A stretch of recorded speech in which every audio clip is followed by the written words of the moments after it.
Samma Sambuddhassa. Namo tassa bhagavato arahato samma sambuddhassa. Homage to the blessed, noble, and perfectly enlightened one. Homage to the blessed, noble, and perfectly enlightened one. Namo saranto suchedoye olahudi sanmyao sanputoshi. Namo saranto suchedoye olahudi sanmyao sanputoshi. Let's do it together if you can. 上甚深微妙法，百千万劫难遭遇。我今见闻得受持，辩解如来真实义。 Together. Supreme and wondrous Dharma, subtle and profound, rarely is encountered, even in a million eons. But now, here we go. But Now we see and hear it, and accept it reverently. May we truly understand the Buddha's actual meaning. Venerable Master and Dharma friends, welcome to our Sutra lecture tonight. Thank you. Well done. Just half out and then half out. Yep. Nice job. So we thought, you know, I don't think it's on. No, It it's is. for the it's not a PA. Yeah. So we thought it'd be appropriate or even kind of silly, which is, you know, a good reason, to introduce Rocky Racoon. Who, there he is right there.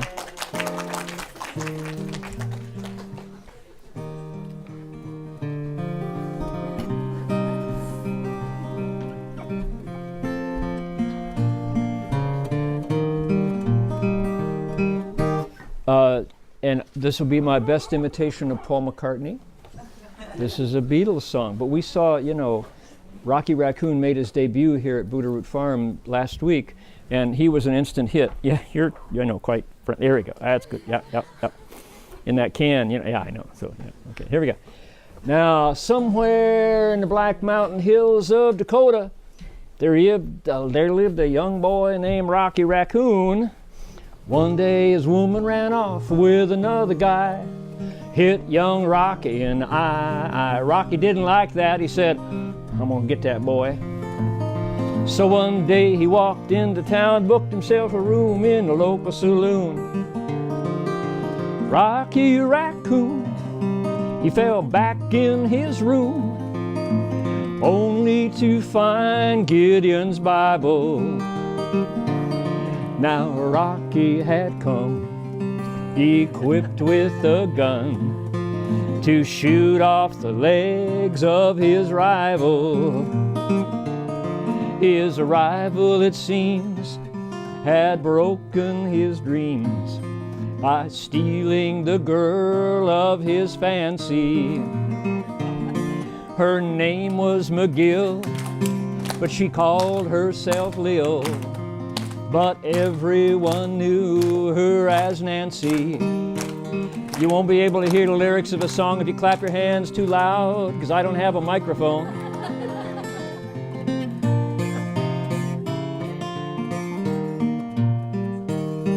Now, everyone knew her as Nancy. Now she and her man, who called himself Dan, was in the next room at the hoedown. Now Rocky burst in, and grinning a grin, he said, Danny boy, this is a showdown. But Daniel was hot, and he drew first and shot, and Rocky collapsed in a corner. Do do do do do do do do do do do do do do do do do do do. Now the doctor burst in, stinking of gin. He proceeded to lie on the table. He said, Rocky, I met your match. Rocky said, Doc, it's only a scratch, and I'll be better, Doc, as soon as I am able. Now Rocky Racoon, he checked back in his room, only to find the Lotus Sutra, Gideon's Bible. Now Gideon checked out, but he left it no doubt to help with good Rocky's revival. Oh, here we go. Do do do do do. You can clap now. Do do do do do do do do do. Do do do do do do do do do. Do do. Do do do do do do do do do do. Do do do do do do. Do do do do do. Sorry, Rocky, that's all there is. Oh, well done. Put her there, pal. High five. High five. All right. So now that we got your attention, that was the Ballad of Rocky Racoon. I bet you didn't think you were going to hear that tonight, did you? That's probably. So what I thought I would share, because now we need the lights out, I've got something that I am actually happy to share with everybody because it actually means a lot to me. And it's, people know that since like 2010, I've been disappearing from North America for about 3.5 months every year, and I go down to Gold Coast, Queensland, which is the southeastern corner of the Queensland state in Australia. And while I'm there, some days I will speak 5 words to humans, but lots of words to critters, beings in feathers and fur and scales. And so it's one of the wonderful things about Queensland, where we live, a place called Gold Coast, is this country has the minimum population density of the first world. That is to say, more space around every person, compared to Hong Kong, right? 35 floors of people on all sides just living together, which is a wonderful thing in Hong Kong. But boy, if you can get to a place where the animals live just the way they always have, and always means 0, 0, 0, 0 years at the end, lots of zeros. Millions of years these animals have lived undisturbed, just that way. And so to be able to be there with them and have them accept me into the neighborhood is really, really something very special. So just wanted to share. It's about 10 minutes, and then we'll get into our sutra. But here we go. This is the scenes and the sounds. Oh shoot, I didn't bring my, or did I? Maybe I did. Hand me that guy. Let me see if I got it or not. I want you to hear the lovely music. Yes, I do. Yay! Here it is, right here.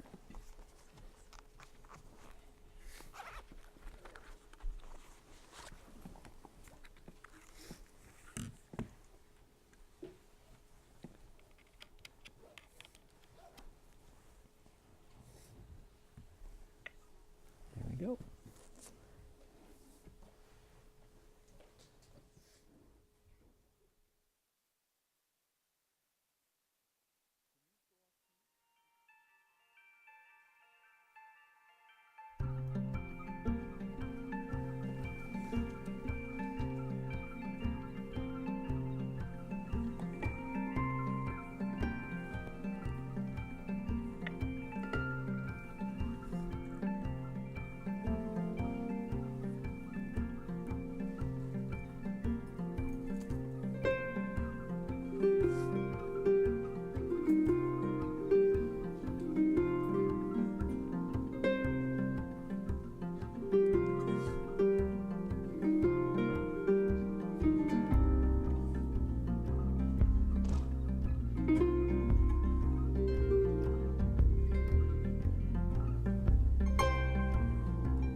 where we live.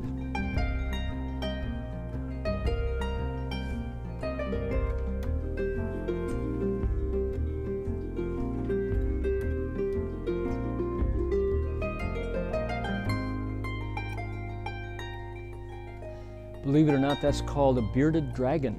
It's actually called a dragon.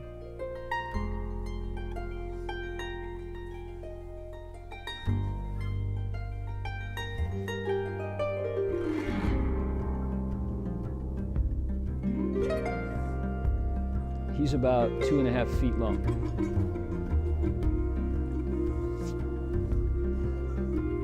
I don't know how old they.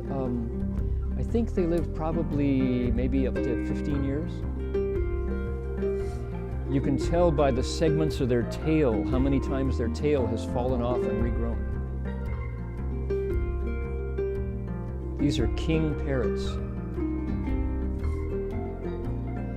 Yes, I'll introduce you to one of them. These are the world's largest bats. They're called flying foxes. And they come by the multiple thousands at once. And you're unlucky if you live underneath them. They pick your tree to roost in. Oops. Frangipani.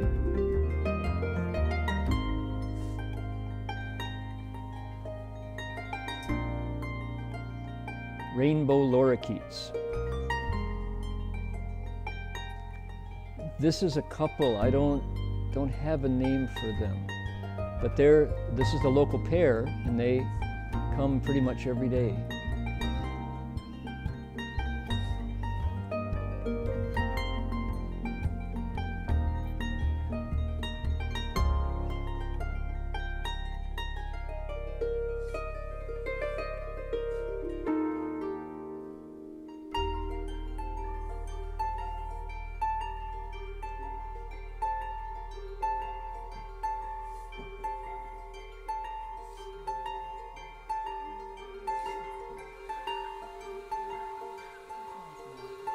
It's hard to know. They look so much alike.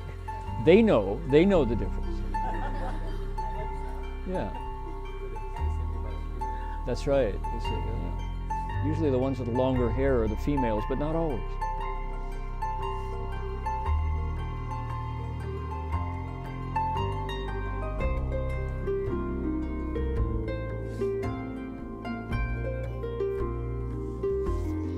This is the main Buddha at Gold Coast Dharma Realm. That's our monastery there in Queensland.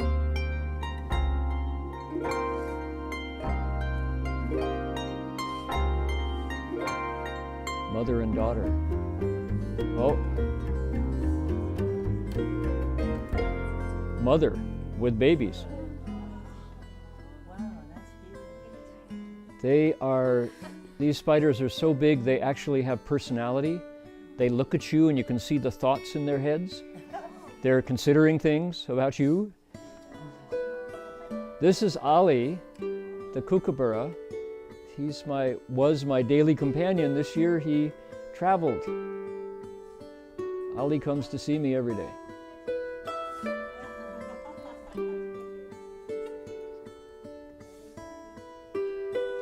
They mate for life too, male and female. And they talk to each other. Family conversation. Husband and wife.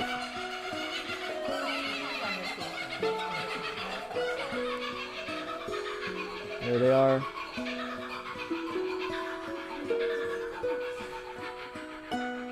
They're called laughing kookaburras. 会笑之鸟.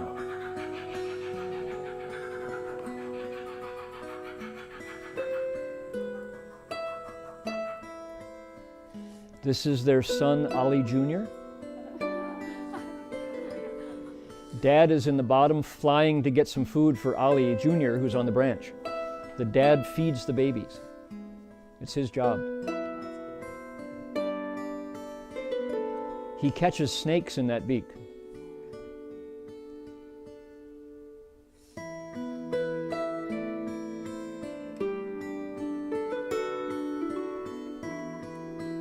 And then at night, another team shows up. These are the possums. That's mom and baby.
Here's husband and wife.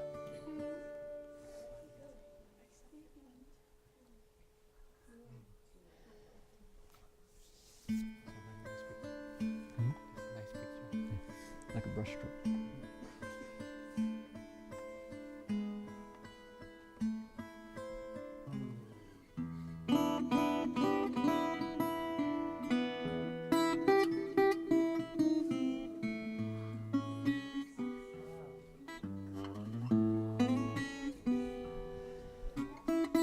This is a carpet python. She's 7 feet long. Seraphina. And this is not the biggest. This is a medium size for a carpet python. Not venomous. They're completely not venomous. And if you don't mess with them, they're very happy to leave you alone. But if you're a mouse, you get their full attention. She's got a blue tongue, and that's how she smells. Their tongues are so sensitive that they can scent a rodent from a quarter of a mile away and home in on it. And they'll also happily take puppies, kitties, possums.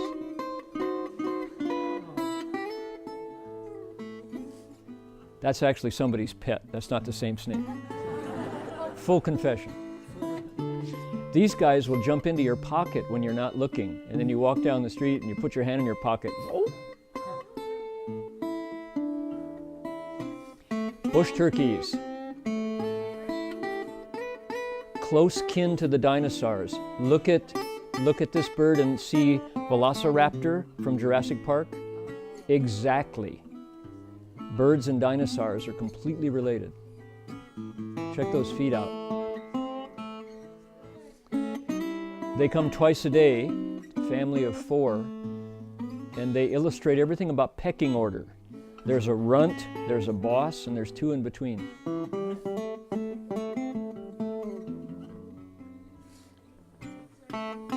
This is a wallaby. Wallaby is a small kangaroo. That's the definition.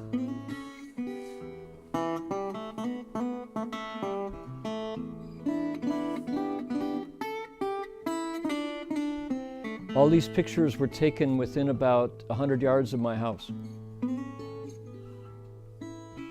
Notice this is a male. Notice its build and the fact that it's been fighting. Notice the ear. Check the you say, you've been working out?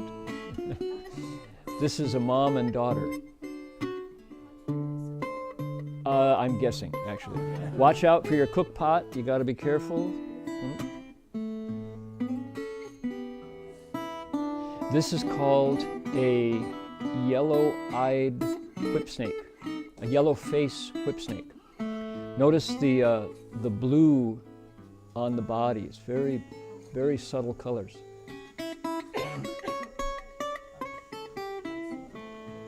Super fast. Yeah, they're almost impossible to catch if you decide you want to try it. These are venomous, so they're not good to catch. This is the Arhat Trail, right down by Bodhidharma.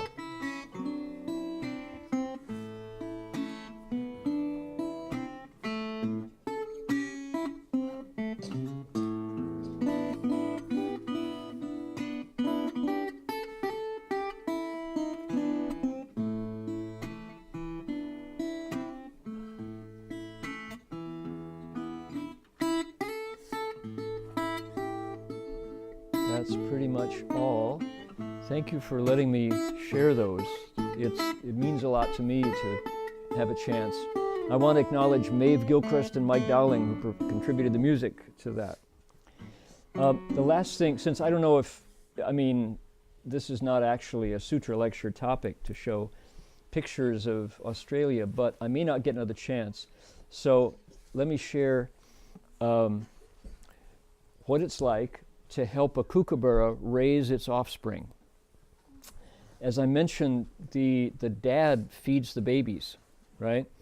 And what you observe, what you learn when you observe how these species that have been, the kookaburras are perfectly suited for the gum tree forest. That's where they live, in this forest. It's not quite rainforest, but it's pretty wet. And there are about a dozen species that are perfectly adapted over millions of years to this environment. And the kookaburras and the gum trees are just that way. So what you're watching is kind of how nature does child rearing, okay? And that includes the mother, the dad feeds the baby very carefully for months, right? But then there's a point when the baby gets kicked out of the nest. Moms, dads, and it's really brutal to watch because early on, the baby was just, he couldn't feed him enough. He kept squawk, quack, quack, and the dad would go feed the kid. But there's a time when the dad rams the baby, knocks him off the branch, and the baby's like, "Dad, hey, chill," and nope, time to go. And that's the way it's done, how interesting. Okay, here is the time when before I announce it here, when the baby is carefully being fed by dad. Here we go. What's that? Where's the mom? She's watching. She's watching. And moms, here's the thing, is what you learn. I'm going to write an essay about this because I learned so much. Moms are very territorial. They don't move much out of about an acre. They rule that acre, and every day she's on the branch of the same tree watching and kind of taking care of biz. Dad flies east, flies west, flies north, flies up, flies down, flies south, around just doing the rounds and patrolling and checking stuff out. And of course, once the baby starts to fly, he's not very good at it. He's a poor flyer. He keeps banging into stuff. He miscalculates. He doesn't know how to feed himself, but he can move, right? So the mom stays put while dad chases the baby and feeds him when he can. All right, so Ali, the kookaburra, this is dad, this is Ali. He was in the habit of showing up on this railing and getting veggie ham from me. He's a carnivore, right? He's not a vegetarian bird. And so I would feed him a cracker and he'd go, "Tuh, I don't want that. I don't eat that stuff. I don't want no stinking cracker, He's, give me something that resembles meat. So I veggie ham, wash the salt out, chop it up, and feed the bird. And Ali, for a long time, would happily gobble it down, first year, second year. Oh, now he's a dad. What does he do? He takes the ham and flies away and feeds his son and comes right back to the railing and asks for more. Furthermore, every time I give him a piece, he goes, "Quack, quack, quack, quack, quack, thank you," and flies over. Either that or, "Don't go away, I'll be right back." I'm not sure quite what he's saying. But you tell me. You tell me what he's saying. Ready? Here you go. This is unusual behavior for a kookaburra.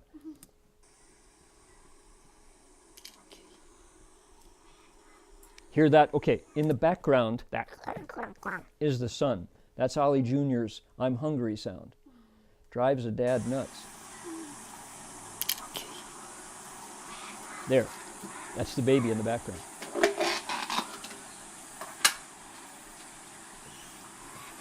right, ready? Namo Omitofo. Namo Omitofo. Good. You're welcome. There's the baby. He feeds him. Beak feeds him. The baby goes, "I want more. Please give me more."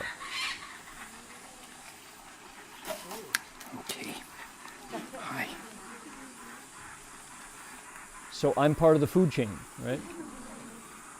Giving him an evolutionary boost. You ready? Another piece.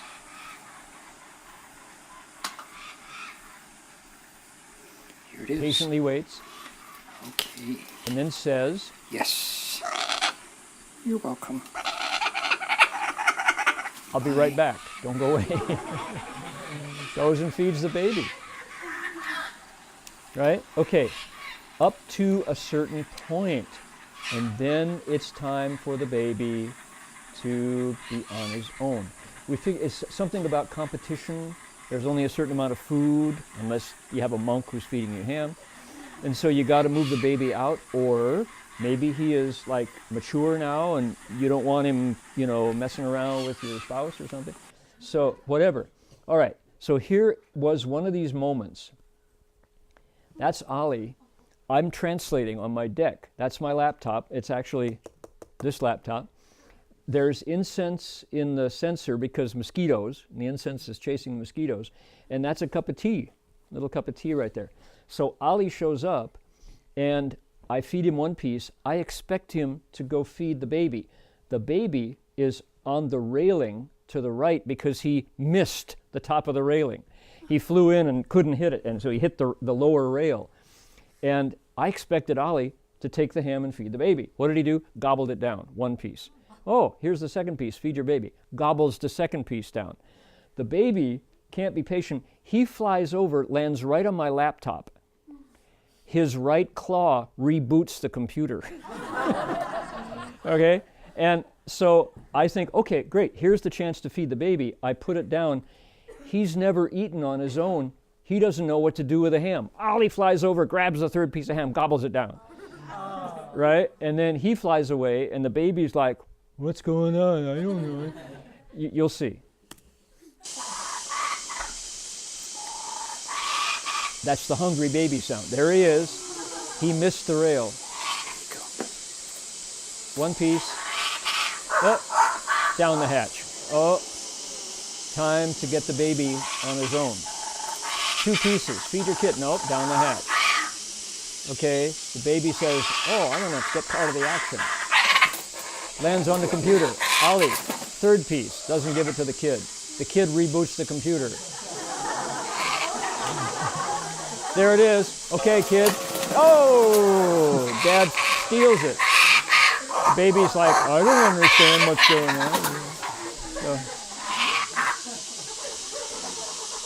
time to get out on your own. So, for all of you kids who are still living at home, look, take it, baby. What? Take what? I don't know. What's it? Is that food? I don't know. You can't figure it out. Oh, man. All right. But did he finally eat it? He didn't. Ali came back and grabbed that piece. Yeah. So, yep. Okay, we can turn off the computer and turn the lights back on. That was our video interlude for the evening. Okay, things you would never learn if you didn't live in the Queensland bush, right? Yes? What's the... They, kookaburras eat mostly skinks, those little lizards you saw. They're carnivores. They eat snakes very happily. They eat baby birds of other species. They eat frogs. They eat pretty much anything that looks edible and is moving. But their eyes are super keen. They stick out, they're convex eyes, so they see an amazing field of view. There's a local nature park that has a simulation of what these birds see compared to human vision. And they can see, like that little skink, that little lizard that you saw, they can see that magnified 50 times from where they are. And, you know, their eyes are magnificent. But what I love about Ali is his eyes are kind. I mean, if you're a skink, not so kind, right? But they're brown and very warm. They're not raptor's eyes, you know. They have a kindness to them. So anyway, what a wonderful experience to be able to watch the family dynamics of these these critters that have lived there this way for a million years, right? Okay, you know what we're ready to do? We're ready to pick up our sutras. Got it? And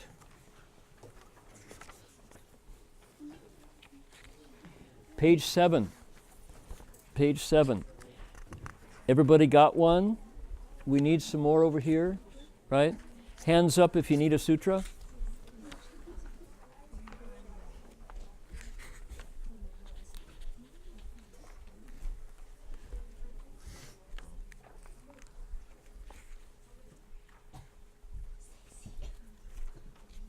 Everybody got one? Okay, please turn to page 7. And we're going to do something interesting tonight in terms of applied Dharma. Dharma applied.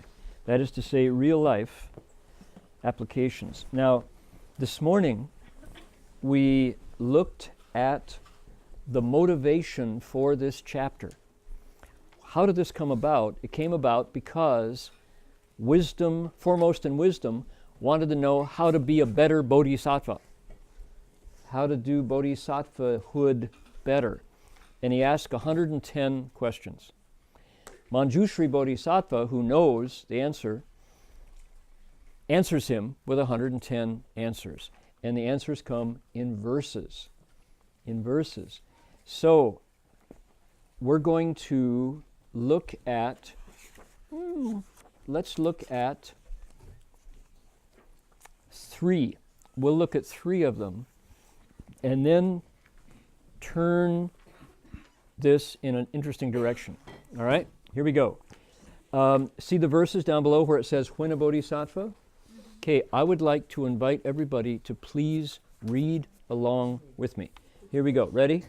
When a bodhisattva lives as a householder, he thinks, may all living beings recognize the vanity of the householder's life and avoid its oppression. Next, when being filial to my parents, I think, may all living beings serve the Buddhas skillfully, protecting and nurturing everyone. Turn the page. Next one. When I get along with my spouse and children, I think, may all living beings treat enemy and friend equally, and forever turn away from greed and grasping. Great, thank you. Okay, that's 3 out of 110. We got a ways to go. What I wanted to show everybody was the form of the answers. Manjusri Bodhisattva, number 1 in wisdom. His answers come about in verse. He's a poet, right? It's really a verse. It's 4 lines.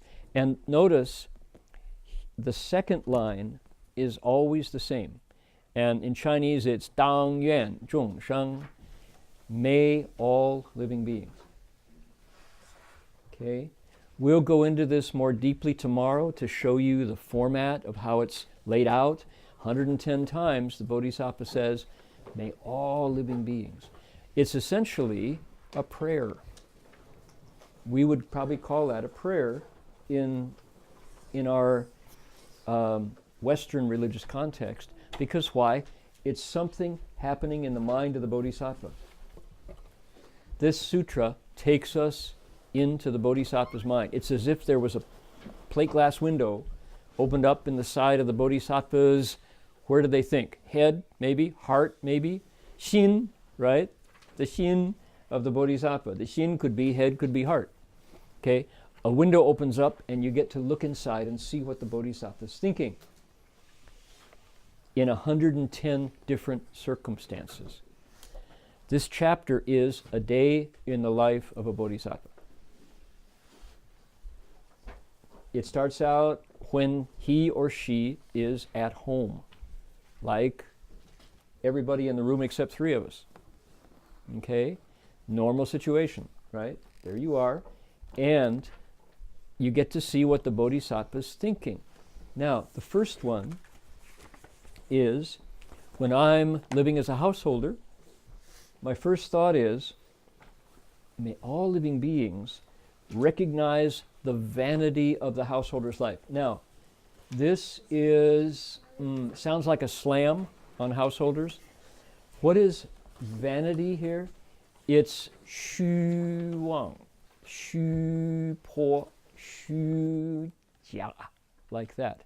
It's the same word that's used for empty. Vain, vanity, means in vain, meaning nothing much comes of it. It's just more of the same. It's a go-round again. One more whirl on the Ferris wheel, one more whirl on the carousel, and you're right back where you started. And what did you get from it? Same old, right? Right back, oh, you know, let's go out to eat tonight is something a little different. Try the restaurant, pretty much the same.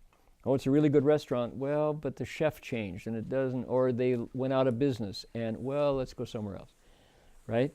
It's pretty much, that's what it means, vanity. Recognize that the householder's life, which is to say normal life for most folks, this is not normative monastic, right? But it's from the point of view of a bodhisattva who recognizes value.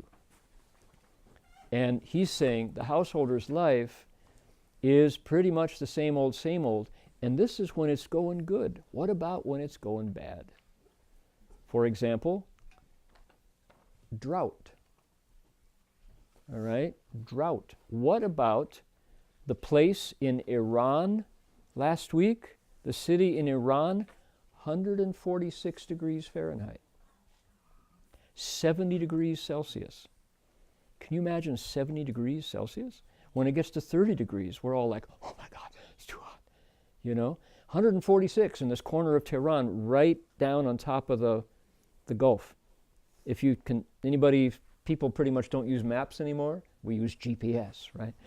But if you look at a map, there's the Persian Gulf, and it's that Iran is right in between Saudi Arabia and actually up to Afghanistan.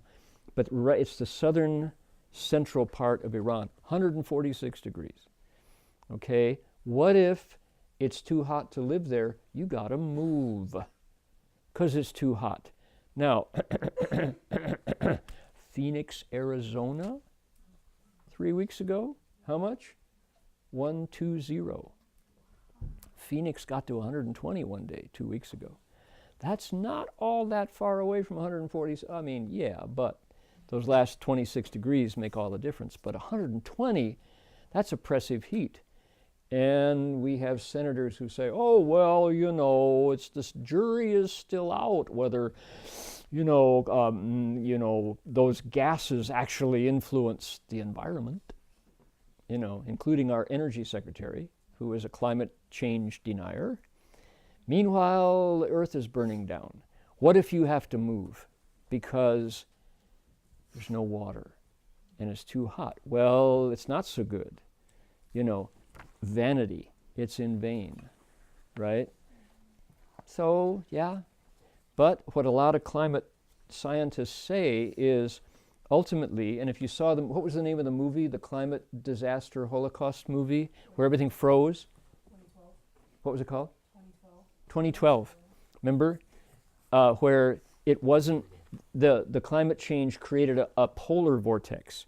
It was so hot that it melted everything and it sucked the cold air down and things froze, which they say can happen. Or if your problem is not extreme heat or extreme cold, it's no food. Where is China's fishing fleet these days?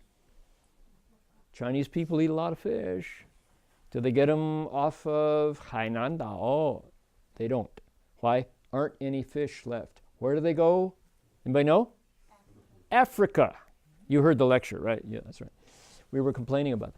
The Chinese fishing fleet is fishing off the coast of Africa now. Because why? All the fish have been pretty much pulled out of their own coastal waters. Aren't anymore. What about when the fish are gone from Africa's coastal waters? Where then? It's not that Chinese people are going to suddenly disappear. They're going to still want a lot of fish. My goodness, yeah. So this is aimed at a world where things are pretty good, right? It's like, yeah, vanity, there's still food here. and that you can live in the climate. But imagine, every 5 seconds another person, says the United Nations, is displaced somewhere in the world. That is to say, pushed off the place they would choose to live if they could. They become refugees, nanmin, right? Difficult population, trouble population, nanmin, refugees. So, okay, just to say, when we think about vanity, we of course use our own frame of reference, but we heard stories today about grandparents, oh my goodness, right, who often had it really tough. What about if you got 8 kids and your husband dies, and you, the mom, have to provide for 8 kids? Whew. We heard that story today. What courage. Okay. So, when a bodhisattva lives as a householder, when being filial to my parents, what do you think? I think I would like to have everybody serve the Buddhas too, and be protective and nurturing to everyone. What if the bodhisattva is making a prayer as he serves his own parents? He goes from the small to the big. He goes from the few to the many. He goes from the personal to the universal with her heart. She just expands her heart to say, yeah, I want my parents to be well cared for and happy, but I want everybody to be as happy as you would be if you were serving the Buddhas. Not just your parents, including your parents, but the Buddhas too, protecting and nurturing, right? Big heart, in other words. The little window that opens up in the side of the bodhisattva's mind, right, shows us how you, what? Get rid of the self. How you get rid of the self. That's what's going on here. When I get along with my spouse and children, next page, page 8, and this is assuming that you do get along with your spouse and children and your dog. We assume that will be the case. I think, may all beings treat friend and enemy alike and turn away from greed and grasping. How wonderful. What a good thought. Okay, purging the mind of the main source of affliction, right? Fang xin li guo tan deng wei zong. Guard the mind against affliction. Greed is the primary cause, despite what Wall Street would have you believe. Okay, I'm going to ask us to put our sutras in front of you there, close it up. Thinking about families, thinking about how this sutra relates to our lives, we thought, we're looking today at our attendees list for Buddha Root Farm 2017, and my goodness, we saw lots and lots and lots and lots of Asian Americans, Asian Canadians, Asian Malaysians, right? Malaysian Asians, right?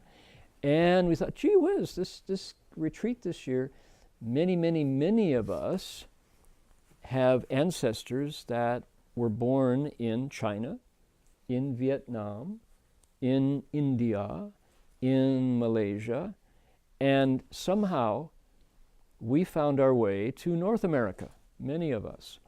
All right, so this is a wonderful, unique, and rare opportunity to touch the Asian American experience. Multicultural people. We are multicultural, right? We were born in Taiwan, or our parents were born in Taiwan, but look where we're living. We're living in America. What's that like? What's that like? We're raising our kids in a world where they don't look like everybody else. And when they come home, 他们讲不同的语言，跟他们的同学不一样了，是吗? Their language is different from their classmates. And of course, their classmates are home speaking Hindi and Gujarati, you know, and Spanish. America is blessed with this multicultural world. All right, and it's Canada, all right? So, how interesting to look at that experience through the lens of the Dharma. And I would point to my left and to my right to the two Dharma masters who can talk, for example, about what it's like growing up in Silicon Valley, having Taiwanese parents, and yet being born yourself in New Jersey, right? What's that like? And you'll notice when he speaks Chinese, he definitely learned it in America, you know. He's got a California Chinese accent, you know. It's getting better. I give him no slack, man. When he says 是不是, I say 是不是, and he goes 是不是, 是不是, you know. So we're working on it. We're working on it. So how interesting. And here's Jin Ho Shi, who is Malaysian but raised English stream in Malaysia. Educated English stream. Speaks Cantonese, speaks Hokkien, and speaks English like a native. What's that like? You know, being multicultural. Every Malaysian is multicultural. You have to speak Bahasa. Pretty much you have to speak either Fujian or Guangdonghua or all of the above, and English, right? So, how interesting. Here we are. What's it like being multicultural in America? Can the Dharma, can our text give us some perspective on that we wouldn't get if we didn't have these principles?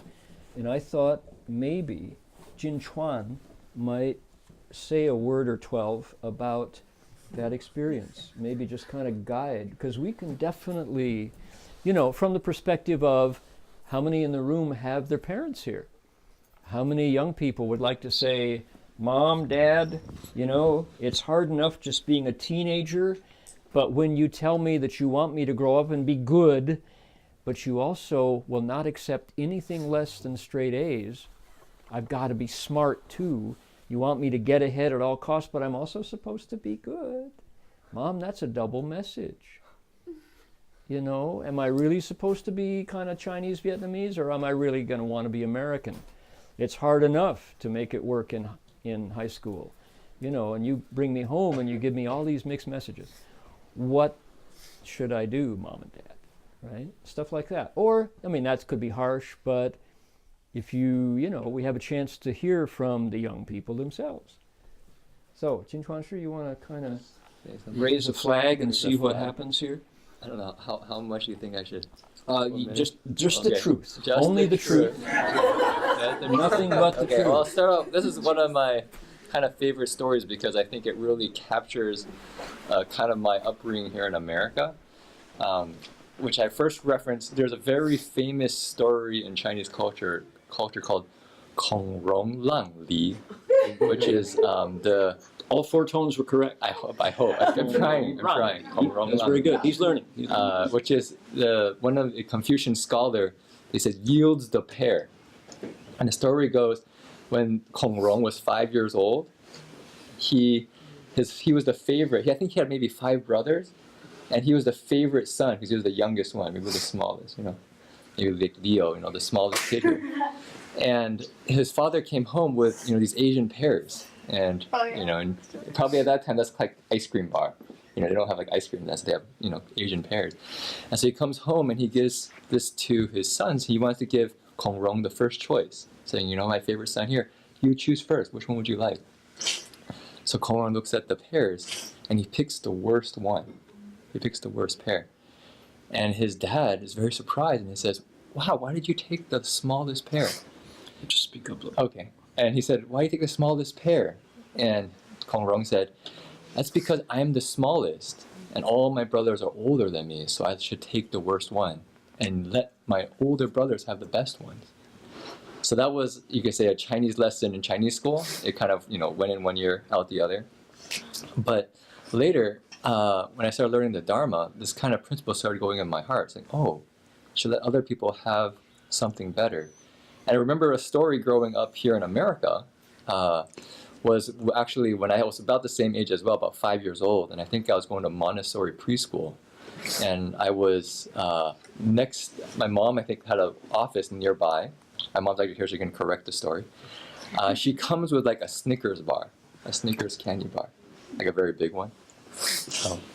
And so, just hold it, probably. Hold it, okay. And so what happens is she gives me the Snickers candy bar, and of course as a little kid I love candy. Ooh, I got a Snickers candy bar. And I'm about to I unwrap it, I'm about to eat it, and my mom looks at me, "Are you gonna share any with Mom?" And I think to myself, And so I usually ask the kids, what do you think I did at that point? What do you do? Ate it? Yummy, eat it?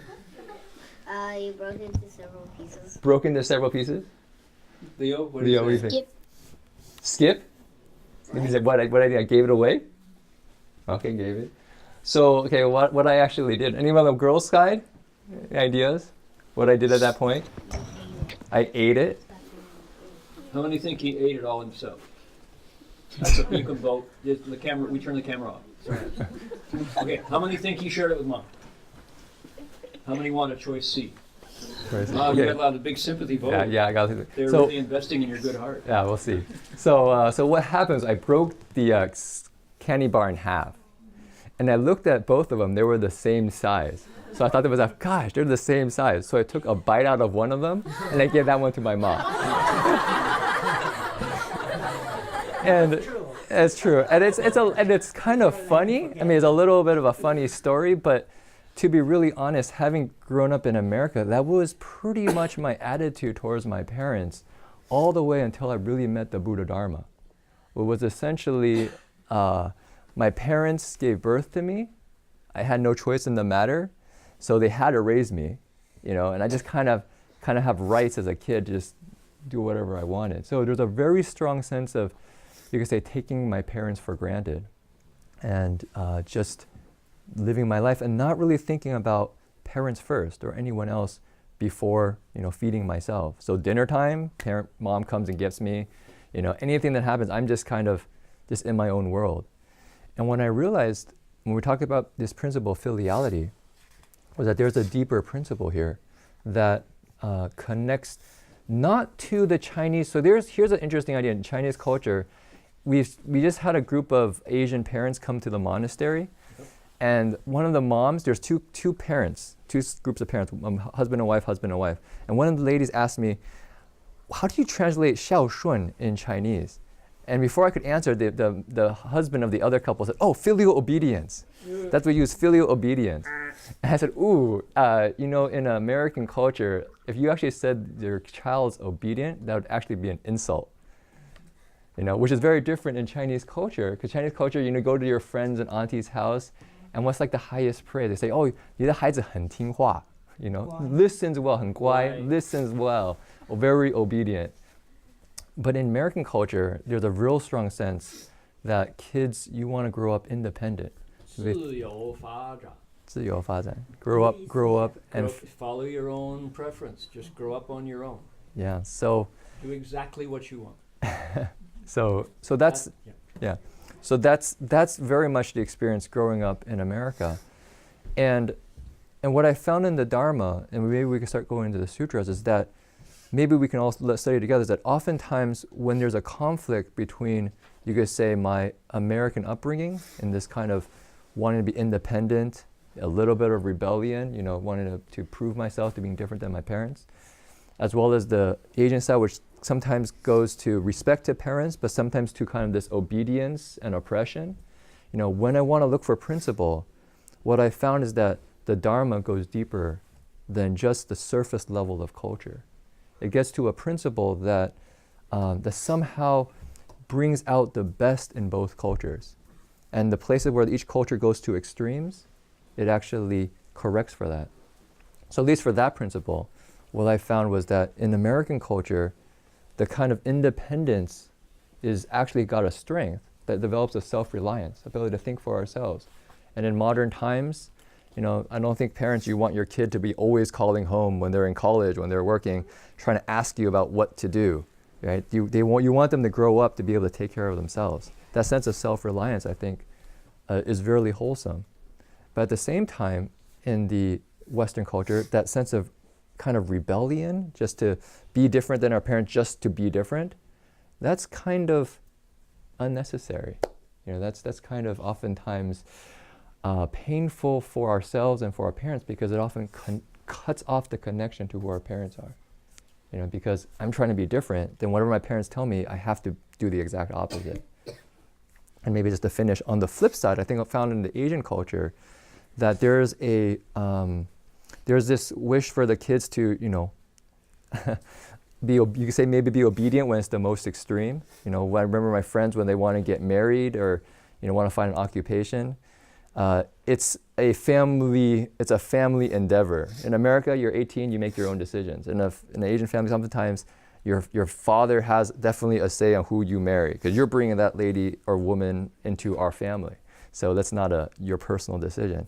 And in the West, that's really, you know, not something that we grew up with, because we're thinking about we're supposed to be independent. So where's the balance there? And my sense is that's where the Buddhadharma, right here we talked about the vanity of the householder's life, is that for the parents to be able to, you say maybe raise our kids the best we can, but to not put our expectations for all our success, all of our expectations onto the child, and actually to see the child as somebody who can grow up to be their own person. And I found that to be a very interesting principle, that there's filial respect on the kid's side, gratitude and caring for parents. On the parent side, a kind of care for children, but not overly so, not kind of controlling in a way that becomes, you could say, overbearing. So anyway, so that's, I think, my kind of reflections. I think I found the Dharma to be the, you could say, the core, the principle that helps guide our lives. Any comments from that wall? Where's Sandy? Right here. Yep. Yep. You want to verify from the female side what it's like growing up as a Taiwanese American and having like two cultures pull you in different directions or same direction? If not, pass it on, but I thought like we want to open it to the female experience. Chinese female. I'm the youngest, so you're supposed to, as the youngest person, you don't know anything. Everyone tells you how Didn't hear it. 对不起，没有听见. Okay, I can be loud. I can be loud because I learned in America to be loud. I was born in Taiwan and I moved here when I was 8, and I actually didn't talk because it was unnecessary. Other people spoke for me.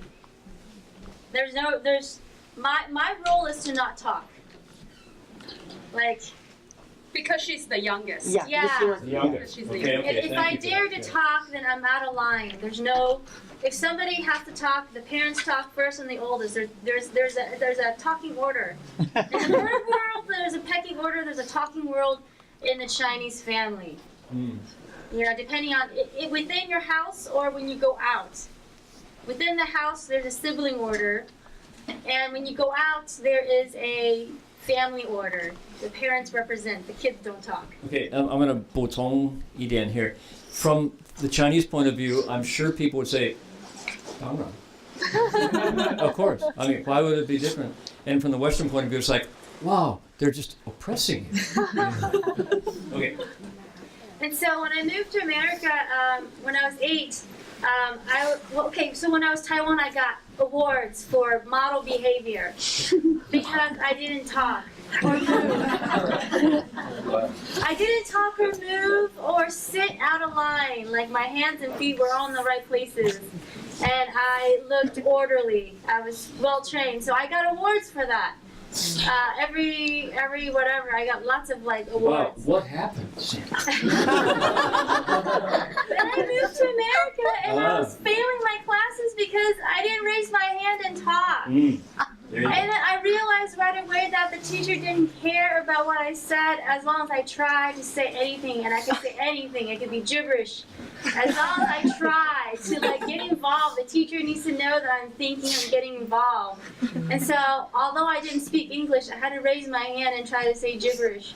And then I got better grades. I got awards for like, you know, enthusiasm awards. You know, all sorts of things. And then I very interesting. And then I go home and it's different. I have to go back to the Chinese model. Yeah, So exactly. It's night and day. And although this pecking order isn't like a power struggle or anything in my family, it's just how things operate. How it operates. Yeah, it's how it operates. Even as an adult, when we make decisions about our parents or stuff like that, I am very aware of my role. Not so much pecking order. I'm very aware of my role and how we all operate, even though we all grew up in America.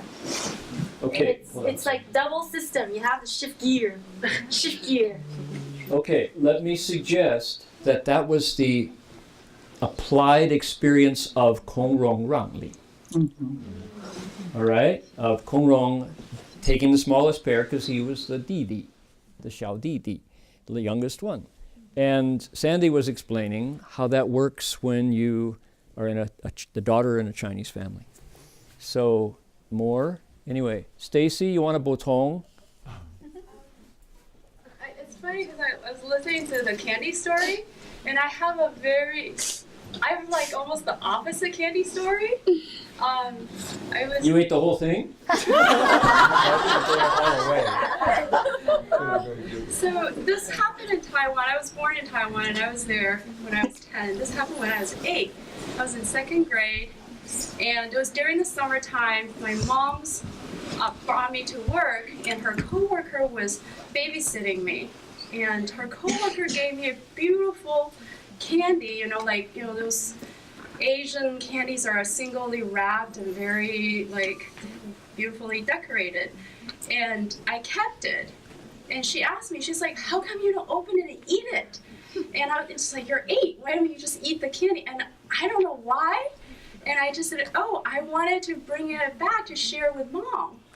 And she was like, wow, she turned to her own daughter. She's like, it's like, look. That's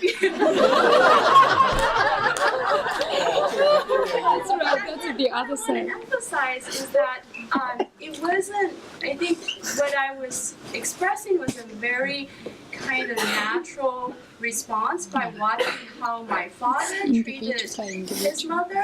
So growing up, my dad, every time there's anything at home that's the best, my dad always says to the family, save this for grandma. And so kind of even just by watching my parents being good kind of daughters and sons, instinctually that's what I pick up even at 8. It wasn't like, I'm trying to impress anyone, I'm trying to be good, but I was so second nature. This is such an interesting looking candy, I've never had it before, I want to share it with my mom. So I just, something about that I felt like that's very, very beautiful in my Asian upbringing. Nice. Yeah. Okay. Can I suggest that if we look to Buddhism for this, Jin Chuan Shi was saying that Buddhadharma principle kind of harmonizes the two. I'm going to say that the experience that Sandy and Stacy both shared have its roots in the Confucian world order. It's called Lunli, and there is a certain way. It's the human version of the turkey's pecking order, right? Nature, the turkeys are just being the way they do, with the boss, the runt who always goes last, and the two in the middle who have to struggle, And humans, with our, whatever we bring to it, our another step into the nature, have come up with competing systems. The Western system, which has been around for a very short couple of centuries, is global market.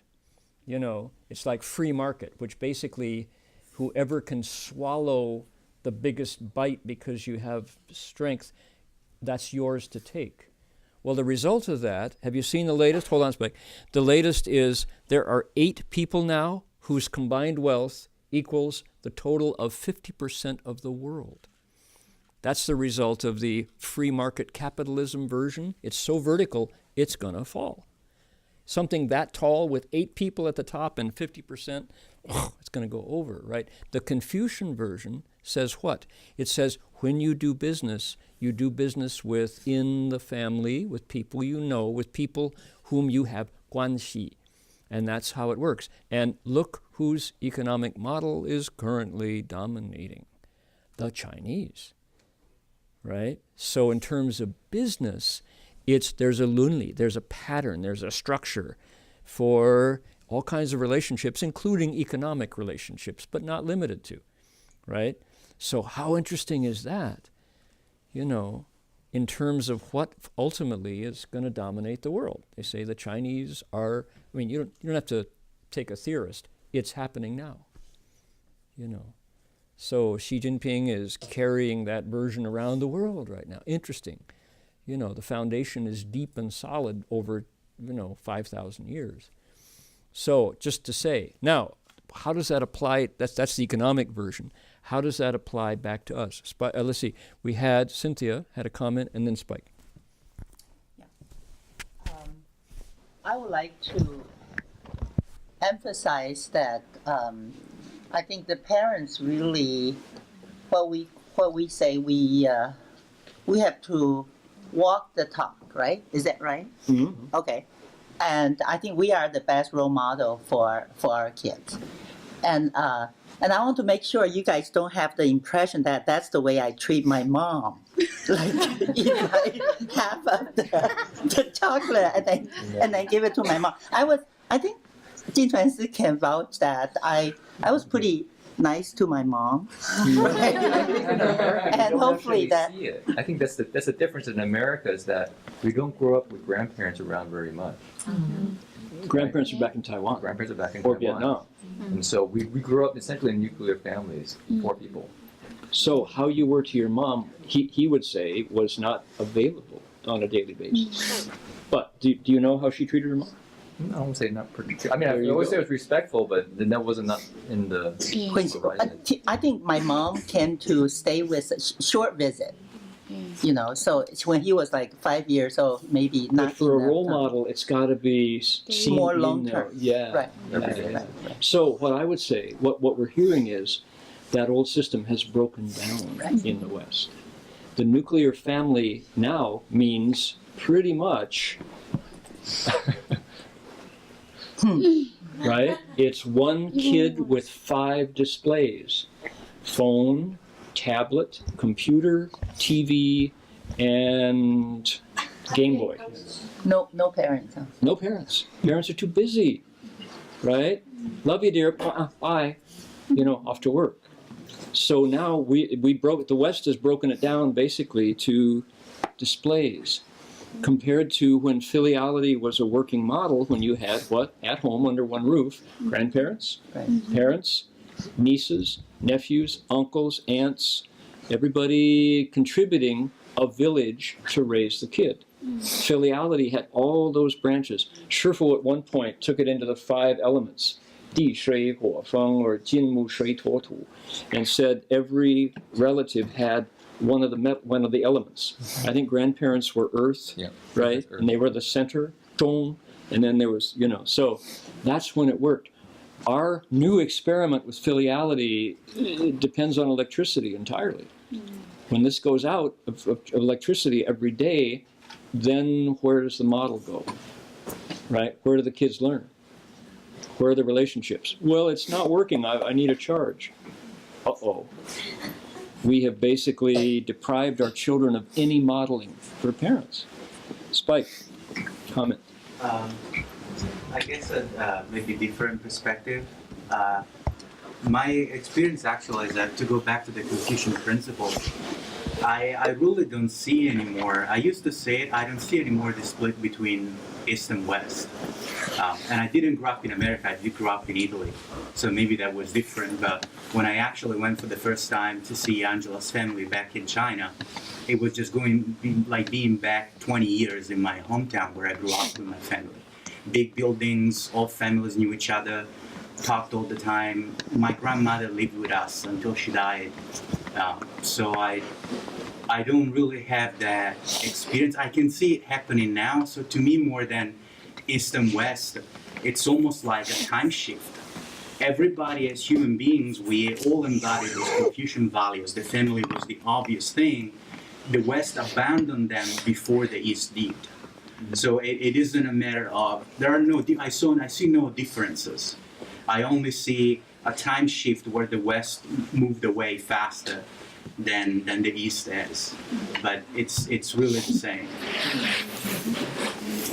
Interesting. Now, when you say, as he does, as the Buddha says through the Bodhisattva in the Sutra, he says, When I get along with spouse and children, I think, may all beings treat enemy and friend equally and turn away from greed and grasping. Do you remember when the iPhone was new? And for a long time, Apple couldn't ship them to China. There was a whole embargo, and then suddenly the iPhone, I think it was like 4 or 5, was the first. What was the first iPhone in China? 4?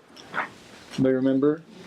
Clock, technology's advent around the globe. So I think it was either 4 or 5, and there were stories about the young boy in Chengdu who, in order to get an iPhone, sold his kidney in order to be in line to get the first iPhone. Right? He had actually, had an operation to sold it for the money to buy an iPhone. That's to say, these devices are addicting. They are so attractive. And how fast we're going, as Spike said, how quickly these cultures are in collision. If we will actually harm our bodies. What does the Xiaojing say? It says, my body came from my parents. I wouldn't dare harm a hair on my head. How does it go? 身体发肤受之，不干危害，不干为争效之. Right, this is the ultimate of filiality. And here's the kid who says, kidneys? Yeah, I got 2 of them. Who cares? I'm going to plug my iPhone right back there where my kidney was, Whoa, how fast we have come into the 21st century where it's a brand new, brave new world. Whoa, it's scary. We haven't evolved, rubbing carefully, changing, losing the things that didn't survive and keeping the essence because over centuries it lasted. Nope, it's boom, we want the new one because it's cool. Right? So, anyway, here we are, so many folks with that experience of not only trying to negotiate multicultural, but we're all facing off with this gadget and what it represents, right? This is the new source of relationship, virtual friends. Virtual friends. And what do we lose when we give up flesh and blood for Facebook friends? That's a real interesting question, and probably that's enough for that would be another, Buddha Root Farm topic, but still, it's changed so fast. Heather? You have to speak loudly so they can hear. It's really interesting. Mark Twain, back in 1906, in the late years of his life, he wrote, We Are the Impolite Nation, and he talked about when he traveled to Switzerland or London, Paris, India. There was so much more manners, more courtesy, and he enjoyed that. And then he came back to America and it was back to the rude, but he said, so that frustrated him. But he said, on the other hand, that because we were so critical and so we criticized, we were not afraid to criticize in our newspapers. And at that time, he said, we were the only country in the world that we could criticize our president, we could criticize anybody, and they wouldn't do that in Europe at that time. But he said that was why we had so much, that was why at a political level, it was a really best place to be. So, and that they were related. He wasn't, he had a problem with the rudeness. It's interesting, that was before there were any screens. Okay. What about growing up Asian American? What's it like? And is there, do the elders want to say something to the youngers? Do the youngers dare say anything to the elders?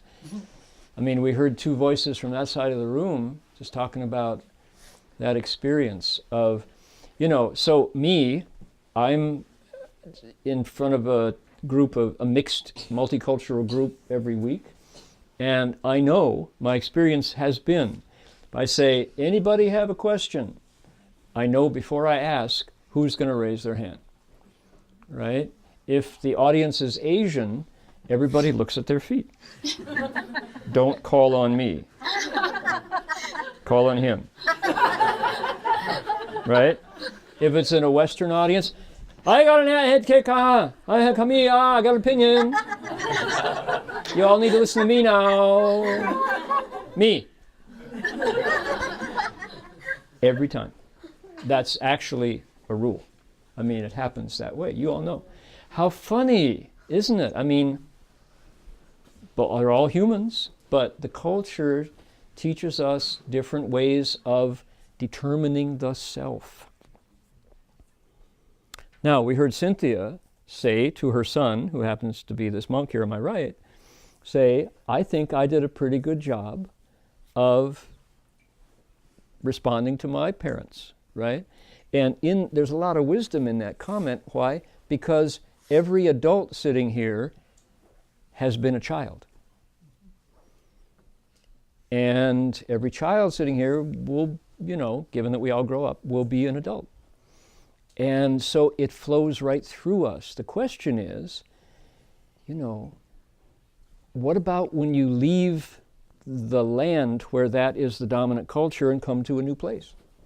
What's it like? What changes? And if you're, let's say, like these young ladies here, how do you get your signals straight? How do you know what's the right way to respond? These guys over here. How do you know when to be who? Who am I today? Well, it changes from as soon as you walk out the front door, right? As soon as you set foot into the high school. They don't know what it's like at home. They expect you to be competing for beauty queen and, and cheerleader and all that stuff. So how interesting. This is rich, to say bad or wrong. No, it's the way it is. And it's a gift if you can see it that way. And it's also a pain. My God, it's really a pain. Can't I just be myself? Well, who are you today?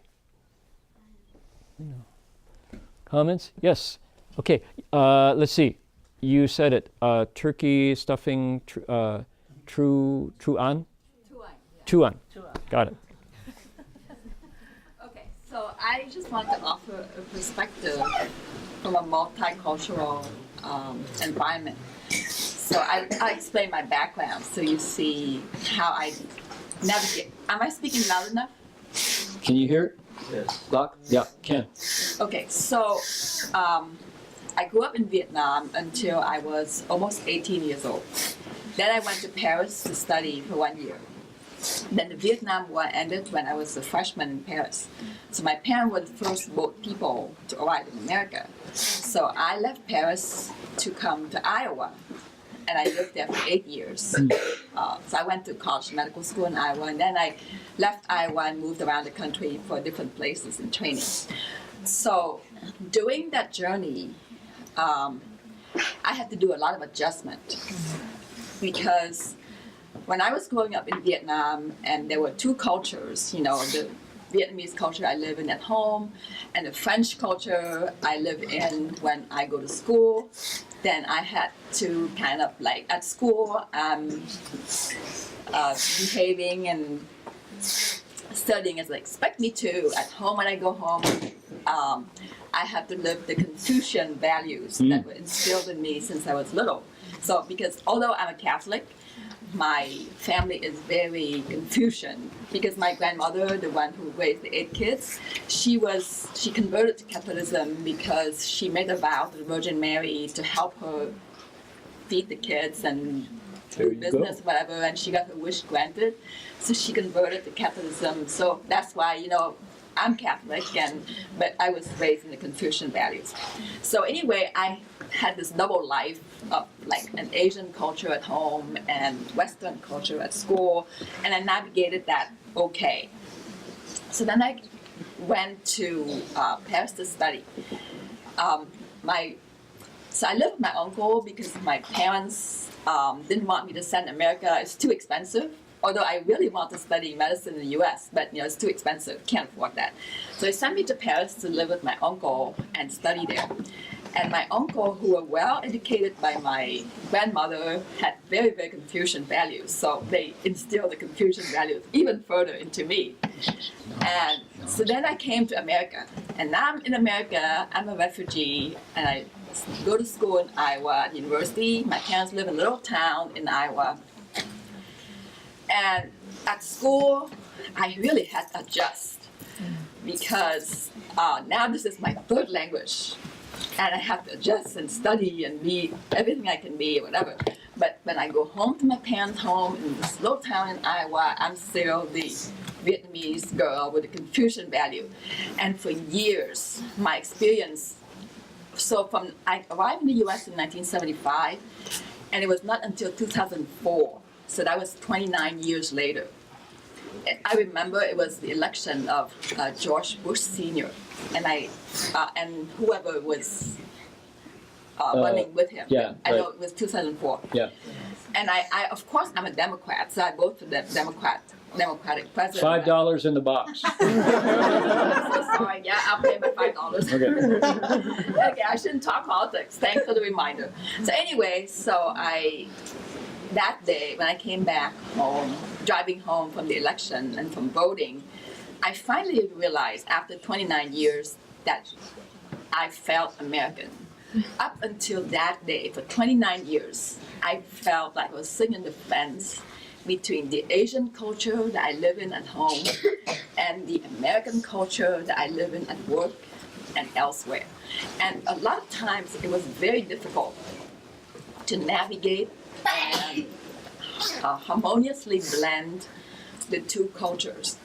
But the lesson I learned from that is you need to pick what is the best from each culture and keep it, and then let go of what is not so good in the old culture or the new culture. You know, the new and the old culture both have good and bad things. The good thing about the new culture is living in America, we all learn to be very independent, to be very hardworking, and that everything you need to do you can achieve as long as you work hard, even harder.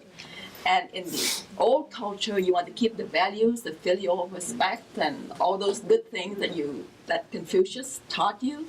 So, it's a blessing to be able to live in both cultures and pick the best of all cultures. And in America, I think this is the best country of the world to be in. Every time I leave the U.S. and I come back, I want to kiss the ground. Because this is the only country where you have so many cultures.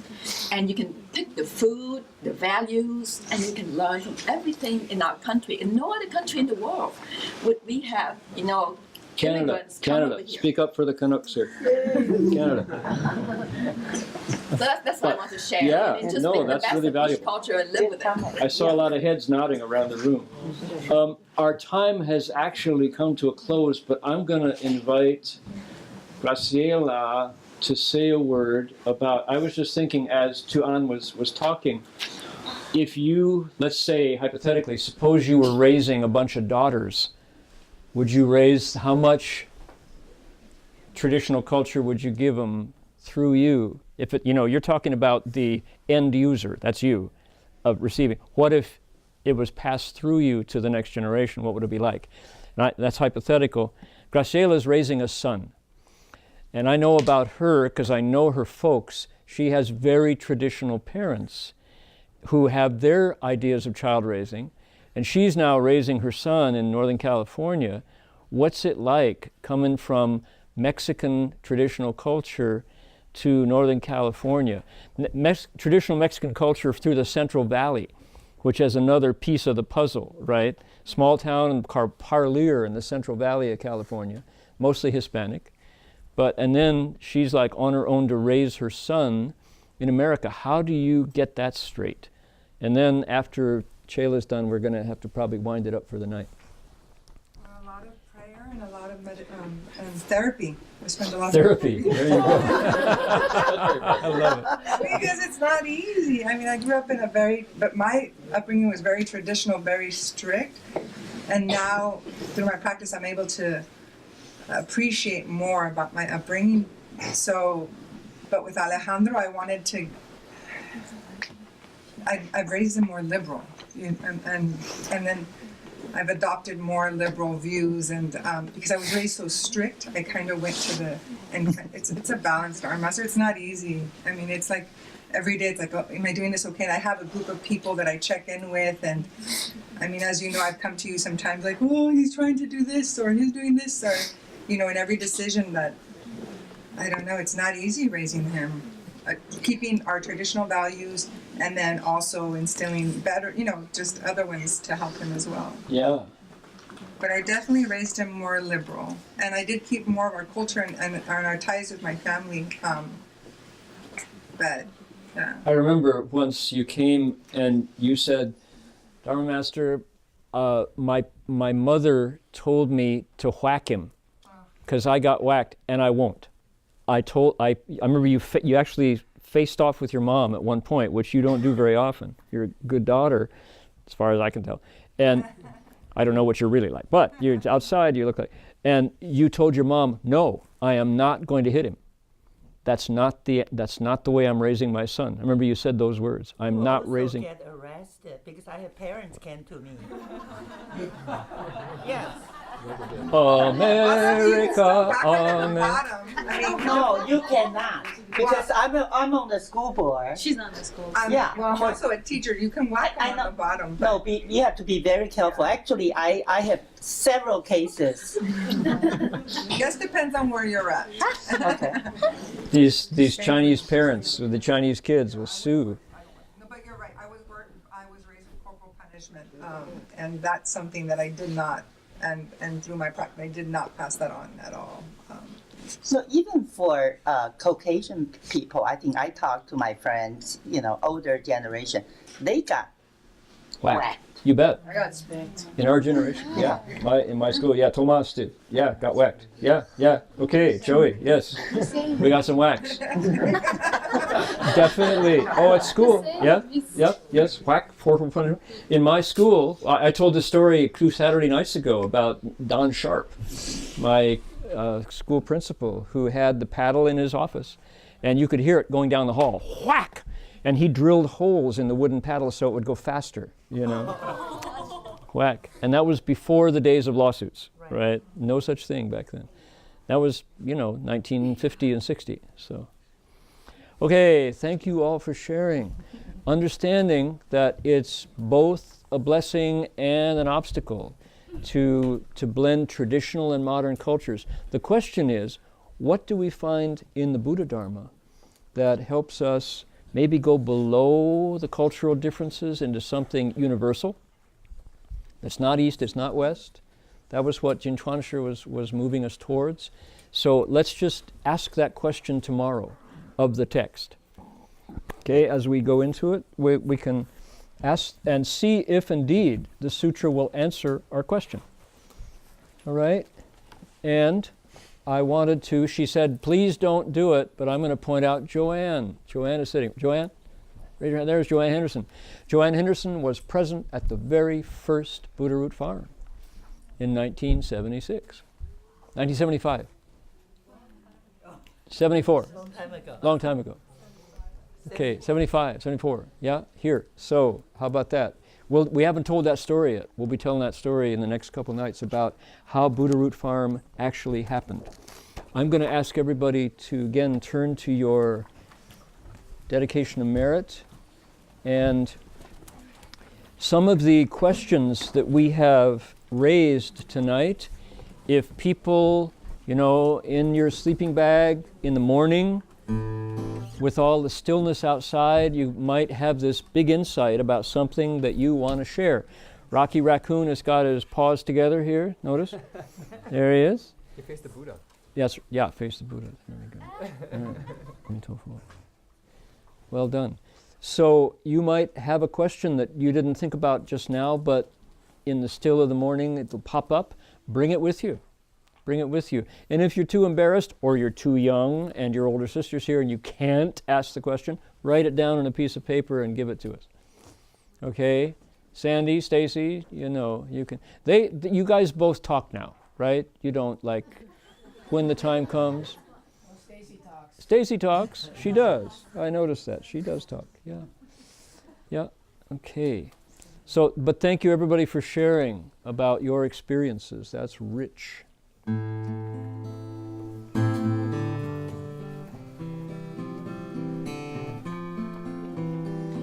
when we dedicate merit, we not only put our palms together like Rocky Racoon, we put our hearts together and say, I want to share my merit with who? With the wish that what? You don't have to ask permission. You can dedicate merit even if you're the youngest one in the family. Because nobody knows what you're thinking, right? May every living being, our minds as one and radiant with light, share the fruits of peace with hearts of goodness, luminous and bright. If people hear and see how hands and hearts can find in giving unity, may our minds awake to great compassion, wisdom, and to joy.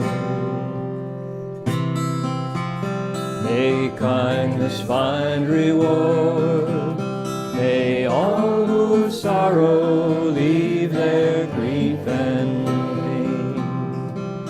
May this boundless light break the darkness of their endless night. Because our hearts are one, this world of pain turns into paradise. May all become compassionate and wise. May all become compassionate and wise.